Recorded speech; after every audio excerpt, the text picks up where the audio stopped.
This adventure starts in Kushiro. The previous day, I was photographing the iconic red-crowned cranes. Today, I'm on my way to explore a frozen lake with gas bubbles suspended in the ice.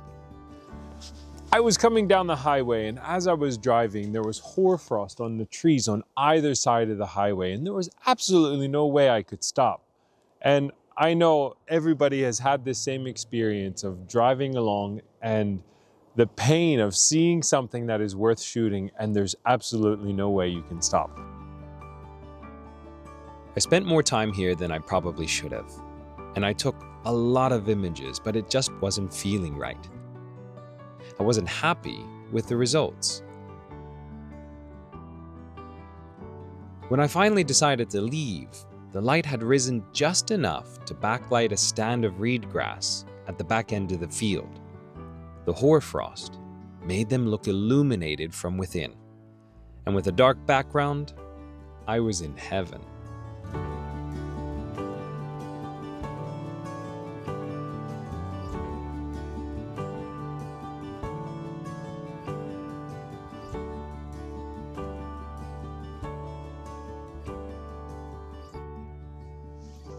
All right, ladies and gentlemen, we've made it to Nukabira, and I've suited up. It's warmed up a little bit. It's still pretty cold, but it's warmed up a bit. I have brought along my my car's window cleaner. It's got a brush on it and a bit of a squeegee on this side and a scraper on this side. That's for if there is a deeper snow on the lake and I need to brush it aside to look for bubbles. I've got something to do that. I do have a shovel inside, but I think I can do what I need to do. It hasn't snowed that much, so I think I can do what I need to do with just this. So here we go. We are off on another adventure. I do have my mic. I've been excited to come back here since my trip last autumn. I learned a great lesson on that trip. To be more open, to avoid preconceived ideas, and that the harder I try, the harder it would be to be open to discovery. On this trip, I want to follow my intuition without doubting myself. I don't want to try to be clever. The more relaxed I am, the more flow I find in the process, and the more fun I ultimately have. The last time I was here, there was literally nobody here.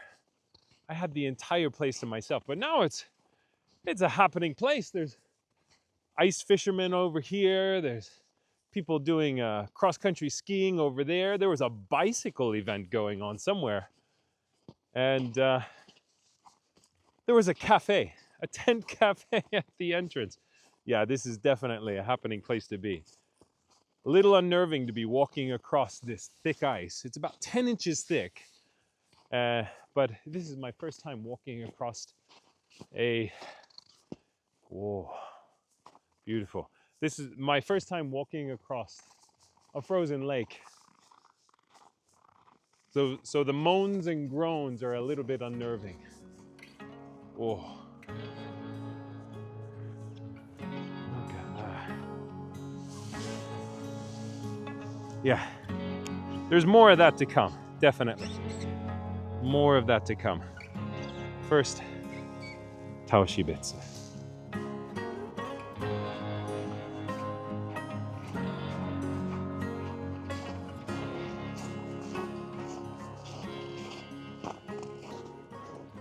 I'm nearly at the bridge now, and I am positively roasting.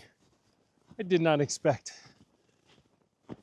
a flat walk across the lake would be this tiring. Maybe I'm not tired, I'm just hot. Anyway, you can see here, they're ants, but maybe you can see, there's people all to the left-hand side of this bridge, and then there's people on the left-hand side at the top of the bridge, and nobody on this side. Now, my instinct tells me, go where the people aren't. But then the doubt in me says, what do they know that I don't know? I don't really want to go over there with all of those photographers and get the same picture as them. There's a good 20 to 30 photographers over there. And if we all walk away with the same image, where's the creativity in that? So my thought, you see that mountain range over there?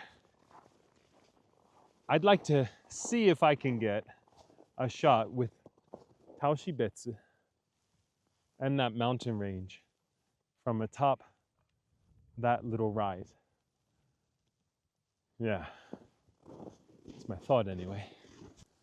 Now, this is what I was hoping for, but I think I'm gonna scramble back there, throw on my 70 to 200 and get this shadow right there in the back.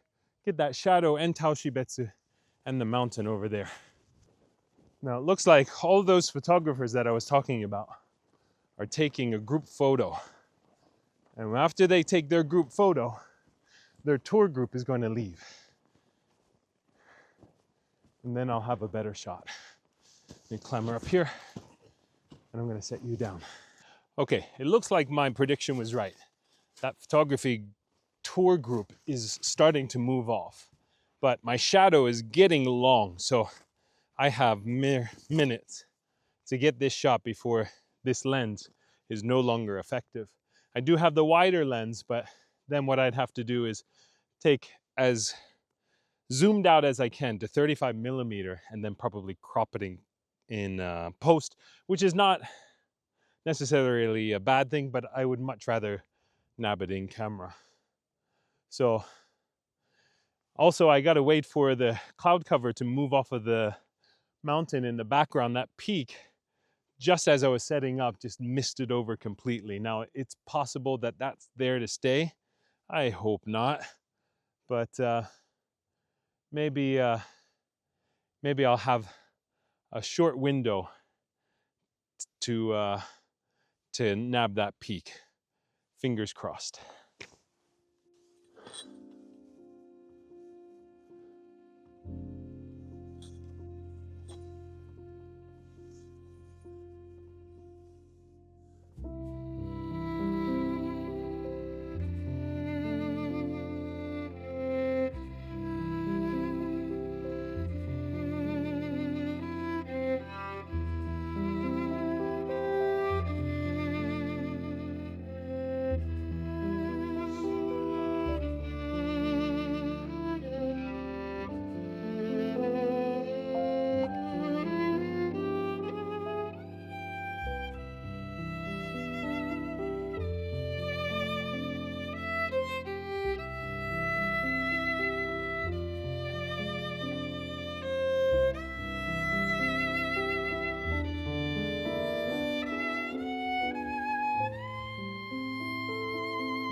I haven't made it back down to the lake yet. I skirted around the rim of the lake and I found this ice sheet. It's just spectacular.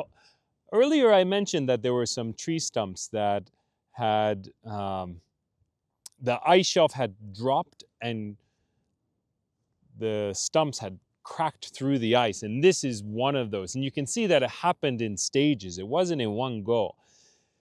Coming around the side here, it looks like maybe a fox print had come around and done their business on the side here. And I thought that this was just a spectacularly beautiful. The way that the snowdrifts have formed shapes and patterns all around here, and the ice itself is cracked and blue and beautiful. I have a polarizing lens on and the sun has just brightened up all of a sudden. Let me put my lens guard back on.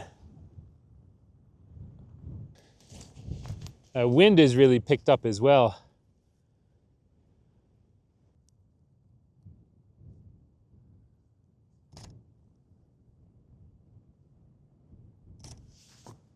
Man, spectacular. I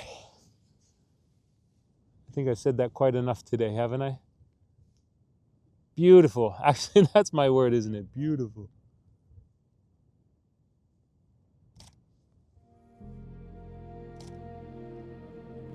And there we go.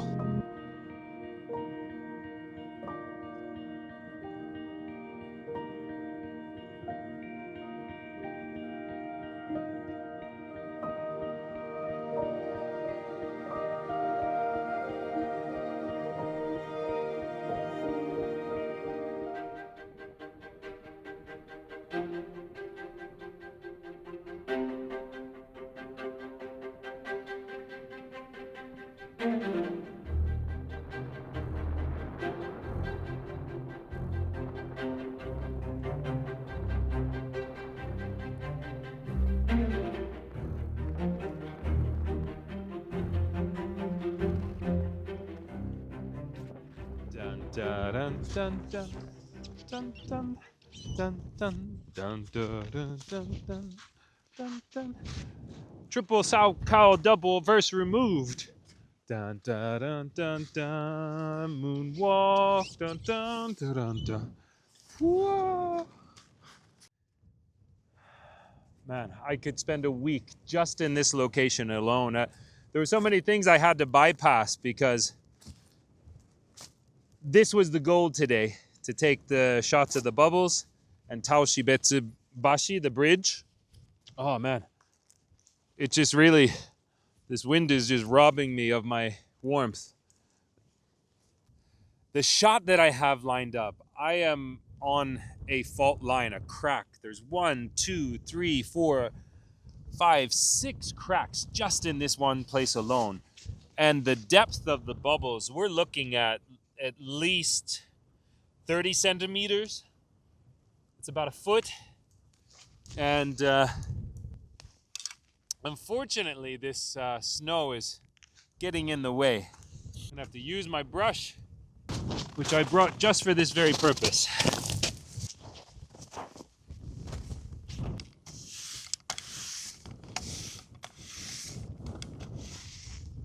Right there. I'm gonna take a shot of that.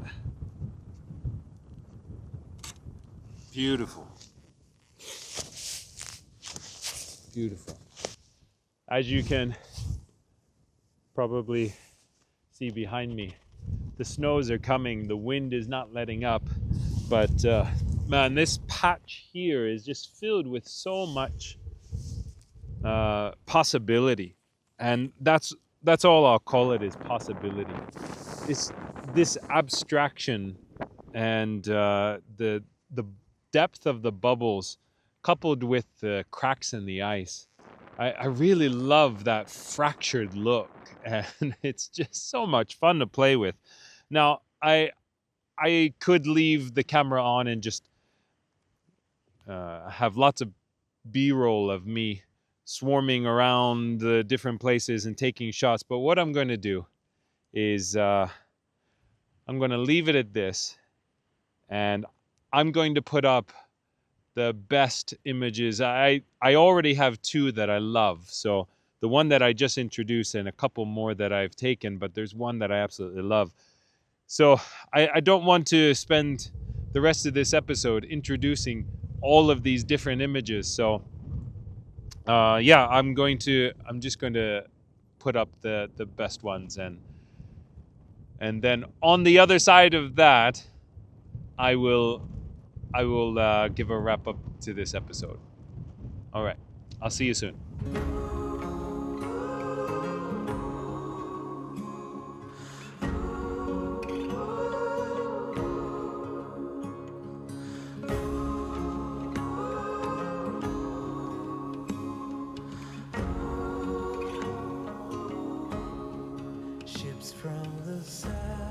Wow, what a day, what a day. The wind is The wind is howling, the snow is falling, and I've got a 4-hour drive home. But man, what a great day of photography. Being out in wonderful, extremely photogenic places and having a great time. That gets you through the pain of early mornings, long drives, bitter cold. Can't ask for better. Thanks for watching, everyone. Don't forget to like, subscribe, and share. And I'll see you next time.